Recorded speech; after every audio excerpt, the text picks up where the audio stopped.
Bawal ba ang tattoo sa Biblia? Makinig ka. Kasi may isang talata sa Biblia na kapag nabanggit mo, maraming tao biglang natatakot. At ang iba, biglang nanghuhusga. Pero ang tanong, totoo bang kasalanan ng tattoo?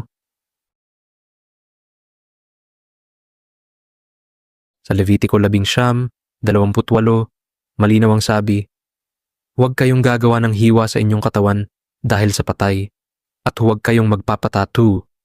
Boom! Kung titignan mo, parang tapos na ang usapan, di ba? Pero teka muna, kasi hindi lang tattoo ang pinag-uusapan dito. Ang totoong context nito ay ganito.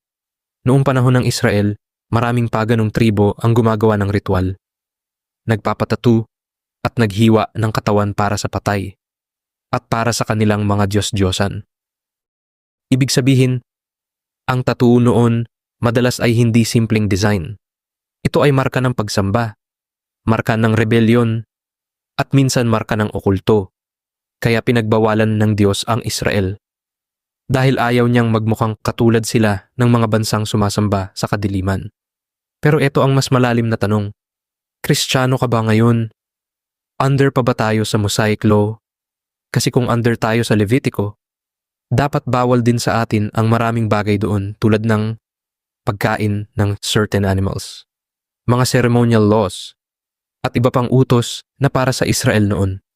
Sa New Testament, malinaw na ang kaligtasan ay hindi na sa pamamagitan ng kautusan, kundi sa pamamagitan ni Kristo. Pero hindi ibig sabihin nun na bahala na. Kasi may isa pang talata na madalas ding ginagamit. Unang Korinto 6:19-20. Sabi nito, hindi ba ninyo alam na inyong katawan ay templo ng Espiritu Santo?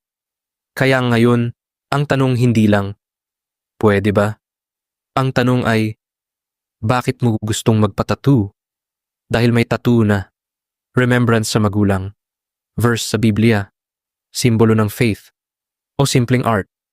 Pero meron ding tattoo na demonic symbols, occult signs, malaswa, o simbolo ng galit at rebellion. At doon nagiging delikado. Kasi ang Diyos, hindi lang tumitingin sa balat, tumitingin siya sa puso. Kung ang tattoo mo ay magiging dahilan para mas mapalapit ka kay Kristo, at hindi para magyabang, magpakaangas, o magdala ng masamang mensahe. Maraming Kristiyano ang naniniwalang hindi ito automatic na kasalanan. Pero kung ito ay galing sa pride, lust, o darkness, kahit wala kang tattoo, kasalanan pa rin ang puso. Kaya ang pinakasolid na sagot, hindi lahat ng tattoo